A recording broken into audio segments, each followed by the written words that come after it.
All right, I got a video for you today.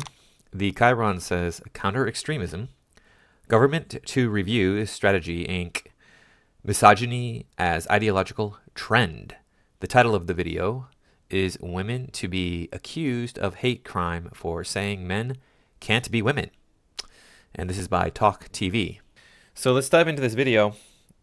Please remember to like, comment, share, and subscribe. I thank you all for stopping by and supporting my channel. You can find me over on X and on Rumble. My wonderful next guest, who is Kelly J. Keane, the wonderful Kelly J. Keane, women's rights campaigner, but much more than that, living legend, I would say. Kelly, it's so good to have you on the show. It's been a while since we had a chat. Well, I heard that you were wearing yellow, so... I just saw that. Look at that. That is... I like that. That's cool. So let's start... First of all, actually, let's veer back in a moment to this misogyny as a hate crime. You tweeted something, if that is still the verb that we use in the context of X, earlier today, which I just really want to ask you about, which is, you know, you said to women, be careful what you write in WhatsApp groups, be careful what you're talking about online when you're sort of talking about defending single-sex spaces and so forth, because the police might come and feel your collar. What's going on? What? I mean, we know this is going on in England, but... she's telling them just to be careful that they write anything on social media. It's crazy. Freedom of speech. I'm glad that it's the First Amendment here, but it's still, there's downstream consequences from saying what you want to say. And on, Kelly? Well, look, I got my collar felt back in 2017. 2018 I was interviewed, but 2017 they contacted me about tweets. And I happen to know that a police force, which I can't name, has recently arrested a woman. Somebody else messaged me, a man, about stuff online where he got a battering ram, got arrested also for tweets about men pretending to be women. But this particular woman... So over tweets about men pretending to be women, the police came and battered down his door to arrest him. Don't go after the real criminals, mind you. You know, let them roam the streets, especially the illegal aliens. Let them roam around doing illegal stuff because they're illegal aliens. But yeah, it's crazy. I don't get it. Was told that they would swab stickers for DNA, and they seized their phone. And what we know about a lot of these investigations is the process is a punishment. They might not end up charging her with anything.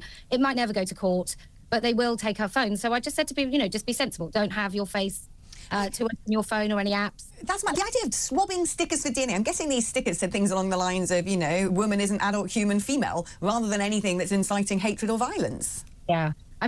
Yep, just for saying woman is an adult human female, that you can't just say that you're a woman. That you, even if you get operations and stuff, you're still not female. I mean, you say inciting hatred, and I like you, I really loathe the idea that our police are worried about anything that we say, apart from inciting violence. So when it comes to women, I just think we've now got these wonderful courts and there's lots of space in prisons. And so I think it'll be a fairly easy thing. Yeah, that was a joke. There's lots of space in prisons because they keep letting out the criminals in favor of the people they can arrest. It's easy to arrest the law-abiding citizens. They're law-abiding. So you go arrest them. They're not doing anything illegal, so why would they be hiding? For police to come and, you know, some overzealous officer to come and arrest a woman, take her phone, go through all her contacts, and then they've got access to anybody else that she's been talking to in any of the many, many groups that women belong to. This is absolutely terrifying. And what's worse, you know, you do so much to protect women and keep women safe, something I feel really strongly about. And this whole mad idea that anyone can say I'm now a woman and enter a single-sex space, I mean, we've been having this conversation for a long time. It's just ghoulish. It's frightening. And then preventing women being able to talk about it is a bit rich from the same government who now want to turn around and say misogyny, there should be a misogyny extremism law. Now, what I don't understand is for a long time now, and we've seen so much... Is this misogyny, really? Or is it misandry? Obviously, people don't know the word misandry, so that might be what they're doing, is just saying, like, hey, this is misogyny if it's versus a man or versus a woman. But yeah, keep men out of women's spaces for obvious reasons. Don't go into women's spaces if you're a man. Some of the things that you've had to face, which has actually basically brimmed over to physical threats and threats of violence and death threats and all the rest of it. All of those people on the other side shouting and spitting at you should have been lifted by the police a long time ago, but they seem to get away with it, and yet what comes out of their mouth is usually absolute unbridled misogyny. So how, dear Labour, are you going to make it that you know, you protect your trans community and do the whole trans rights matter dance, and then at the same time say, oh well, but we're going to outlaw misogyny? They're going to end up with a real big problem when it comes to the hierarchy of victimhood, aren't they? Well, I think what we'll end up with women being accused and charged with misogyny hate crimes for acknowledging that men can't be women. I recently had a woman phone into my turf talk, and she talked about asking for a chaperone, and the person that came in to chaperone when she was having an intimate exam with a consultant was a man calling himself a woman. So she then ended up in a situation in the NHS with 2 men in a room, and one of those was supposed to be a female chaperone. So if she raises that as Freaking, that's horrifying. You're being examined by a male medical professional that you don't trust, and then they call in a woman who's actually it's actually a man. And this is what they want. This is what they freaking want. I told a story to this guy who's a former friend of mine and his daughter. His daughter was, I don't know, 13 at the time, 12 something. 14, I don't remember. She was, not that old, but my wife and I were in a store, and this individual was in line, I think in front of us. It was a man, obviously a man, wearing a skirt and lipstick, and he looked really, really sketchy, like he was a male prostitute or something, you know. And I told my friend and his daughter about this. You know, the guy that we saw in the store is crazy. You wouldn't believe this guy. And his daughter's like, "Oh, I love him. Oh," and it's like, you are freaking stupid. I told you that there's a man in line in front of us, and he's wearing a skirt and women's clothing, and he's got lipstick on and long hair and blah. And you think that this is an acceptable way of being in our society. Now you might be saying, well, yeah, he's not hurting anybody just by dressing like that. Okay, yeah, sure. He's not really, essentially, hurting anybody.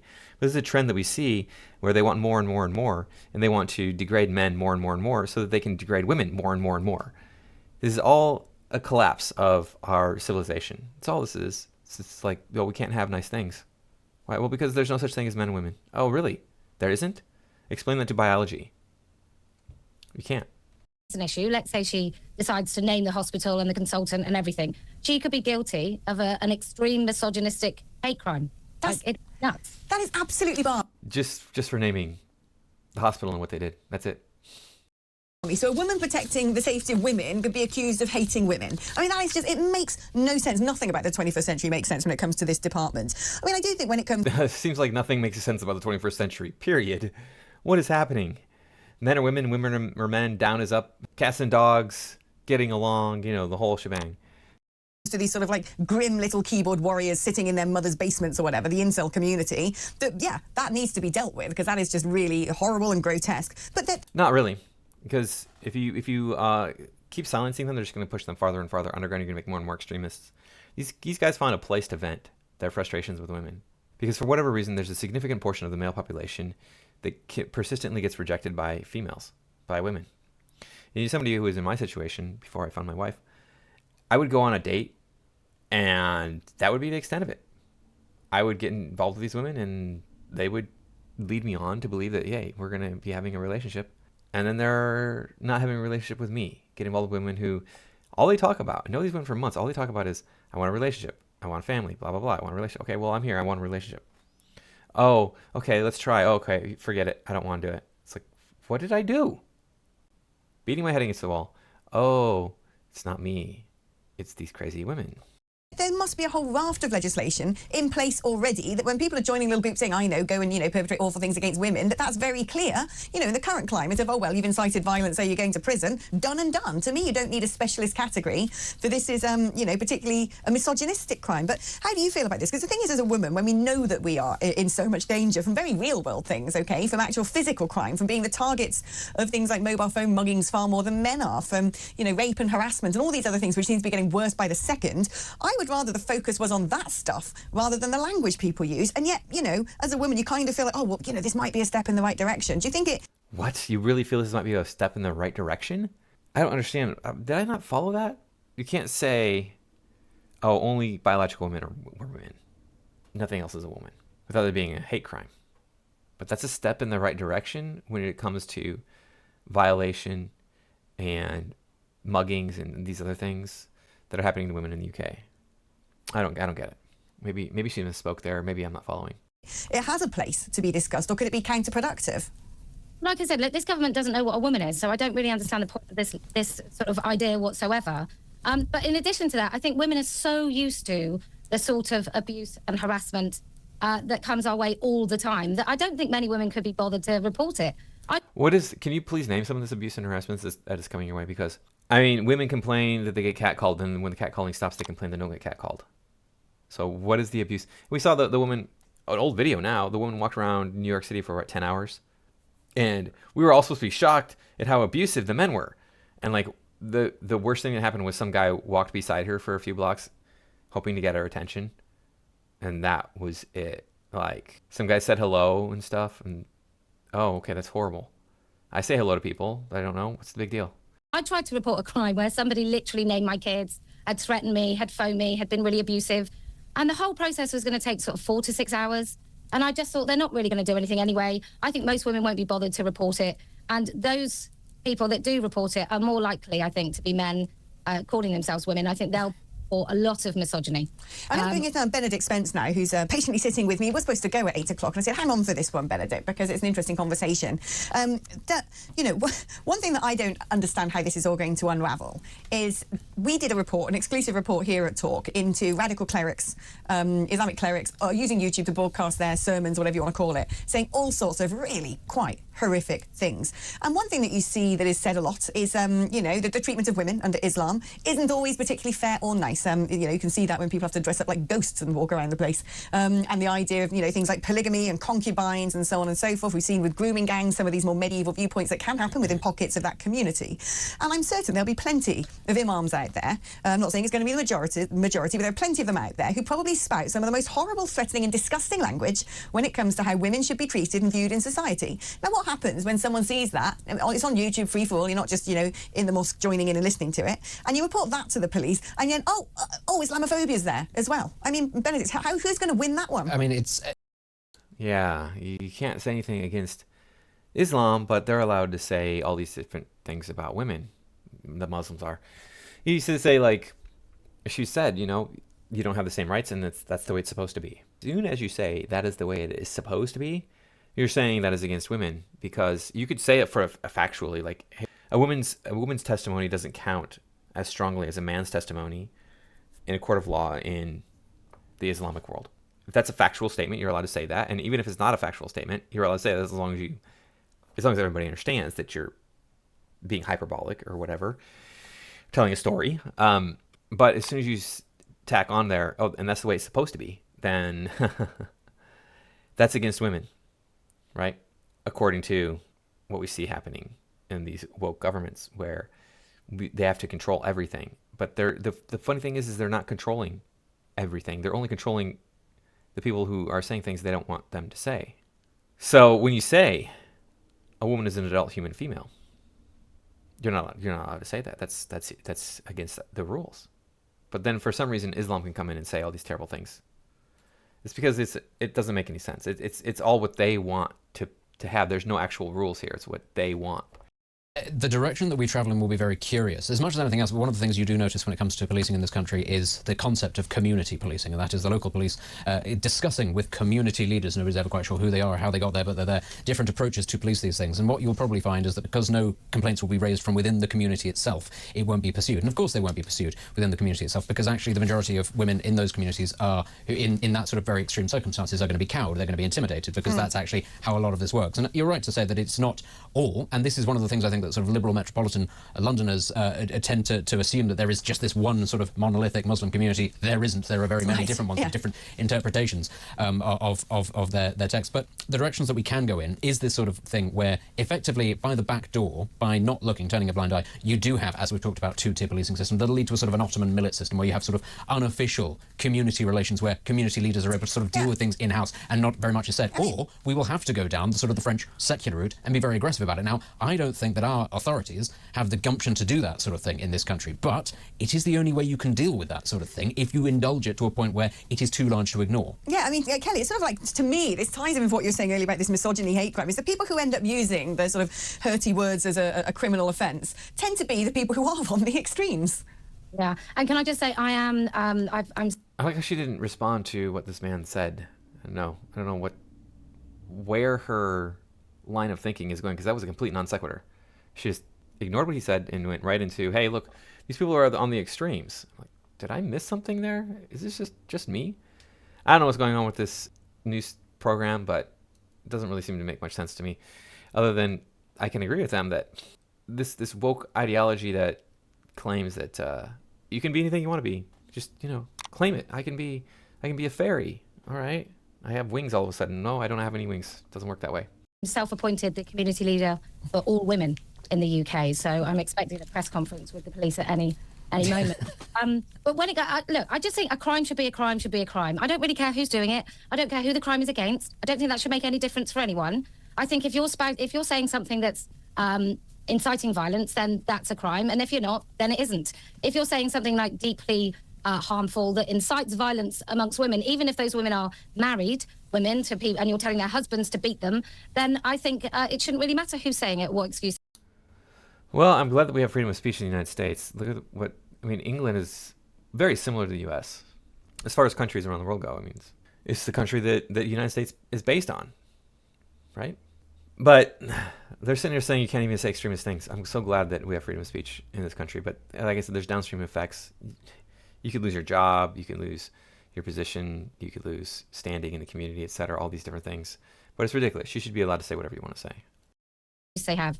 I think we're all a little bit fed up. Yeah. With one rule for one and a different rule for another group. And I think that's what people are very, very cross about. Yeah, I mean, I couldn't agree more. And actually, where has common sense gone? It's disappeared. We've all got to internalise everything because it's all our unconscious bias and our prejudice. Now, before I let you go, Kelly, here's another one. So apparently Angela Rayner wants to crack down on workplace harassment, which, again, on the surface of it, you think, well, that sounds good, doesn't it? It'd be nice to go to work and not be felt up or told you're a silly little girl or something like that. But by and large, I don't know how much this goes on in workplaces anymore. We have legislation in place for that. I know. I have used it.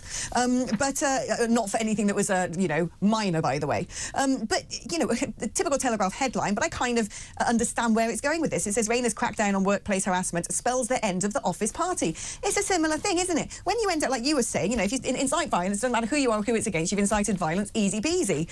Crime is crime, and we've got legislation in place that deals with that. And I do think we have, when it comes to sexual harassment, legislation in place. We've got, if it comes to assault, if someone is, touching you the wrong way, we've got legislation in place. So what is it that Angela Rayner wants to bring in? Because as far as I recall, back in the day, a lot of couples met each other at work and snogged under the mistletoe at Christmas time and then have gone on to have very happy families. Yeah, it's this whole policing the workplace, policing everything that you say, every opinion that you have, every idea that you have. It's gotten way out of hand. We all know this. That's why she's bringing it up. But yeah, you can't really do much of anything anymore at work. Are we grown-ups or not? I don't know. I think we're all grown-ups. I think once you've started work, you're pretty much a fully fledged adult, and you should be able to deal with certain things in a social situation with work colleagues. I don't think it means that the office let should be able to pour his hands all over you, and I think you should be able to deal with that. And I think I'm not even sure that should be criminal if swiftly dealt with. But it's just peculiar. It's just another kind of invented problem so somebody can solve it. And actually, I think we do have really good working practices. Employers have to have certain policies in place and deal with things very, very swiftly. I'm not really sure it's the government's job to do any more work in this. I suspect there are some state-paid roles where harassment is pretty horrendous, for example, the police. So I think maybe they need to look at their own house before they start thinking about other people. Yeah, I think you make a very good point. Do you know what else I always think talking to you, Kelly? It's this idea that, the feminists are not doing the feminism anymore, are they? They're not actually protecting girls against real world harm, like, creepy men They never did the feminism. The feminism never did feminism. The feminism was always about gaining power for women so that women could rule the world, so women could take over and subjugate men. That's what it's always been about, period. Otherwise, why were they bombing? Why were they that violent to get the vote? On betters and going into the Girl Guides tent, or the sexual harassment and increased risk to women that might be as a result of some of the unbridled immigration we've had from men from very different cultures where they don't really understand women's rights. The feminists have completely vacated the field when it comes to that, and instead of worrying themselves... I disagree. I think they do understand women's rights perfectly. I mean, these men come here, they know exactly what they're not supposed to do. They don't care. They're here for one thing and one thing only, and that is to get into your pants. Over stuff like wolf whistles and, the sort of stuff that, frankly, like you said, a grown-up woman goes, eh? Yeah. Manspreading. I mean, manspreading. We're all allowed to talk about manspreading as if it's the most evil thing that ever happened in mansplaining, but you're not allowed... Yes, manspreading and mansplaining are technically the most evil things that have ever happened in the entire world. Mind you, there was nothing ever worse than that. So if you suffered an assault, especially one of a sexual nature, or if you've watched your children get ended, none of that is as bad as me sitting on a train without my knees touching. Mind you, my shoulders are much broader than my hips, so if I have my legs spread slightly, I guess moderately, that's still within my shoulder width. So I don't know what to tell you, ladies. To talk about the naked man in the changing room with your daughter. I know, it's mad. Well, I'm just going to check under the desk to see if Benedict is mansplaining as I ask him to mansplain. What do you think? Perpetually. Oh, I can't see under the desk. No, you can't. That's very that's because I'm being harassed in the office You place. are being harassed in the workplace. I was actually going to see if your legs were apart. What I was going to say was, do you know where there is rather a lot of sexual... It's interesting. I did work for a news station briefly, and the reporters, the newscasters, the people that you would see in the newsroom, they would often be wearing shorts and then just a shirt and jacket on top. So harassment going on in the office. Houses of Parliament. Oh yeah, that's true. Houses of I Parliament. love a bit of it over there. Because when you work in this industry, as you and I have done for a very long time, and you hear some of the stories about MPs, about staffers, about all sorts of things, and you think, how on earth are they able to get away with that kind of behaviour? But every couple of years, a big story comes out, a big scandal comes out, and we're told there's many more like this. It really is very bad, and so it's desperately ironic, I think, to hear MPs talking about... having late working hours and people away from home 4 nights a week and a subsidised bar that's open, 24/7. It's a bad idea. I quite like the idea of a subsidised bar. Message to the bosses. But there you are. Kelly, it's been amazing talking. All right, so from there, it just degenerates into their own little powwow about different things. But yeah, so people in England, you can't be posting stuff on social media. You can't be posting memes, etc. What do you know? Maybe take control of your government. And the women are doing this to themselves, right? They're voting in these policies. They're voting in people who support these policies. It's so ironic that these women keep complaining about how they're oppressed in some way. Yet they're their own worst enemies. They're their own worst enemies when it comes to this. There's no oppression of women in the United States. Nothing is holding them back. Nothing is keeping them down. And they keep voting for people who keep saying, yeah, well, we're gonna give you more rights. We're gonna give you more freedoms. We're gonna give you, all this stuff, all the goodies. But really, what they're voting in now is infantilization of the female. They don't have to have any responsibilities. It sounds like things are going slightly differently in England, where women are being targeted as potential criminals for no reason whatsoever. Anyway, thanks for watching. I'll see you in the next video.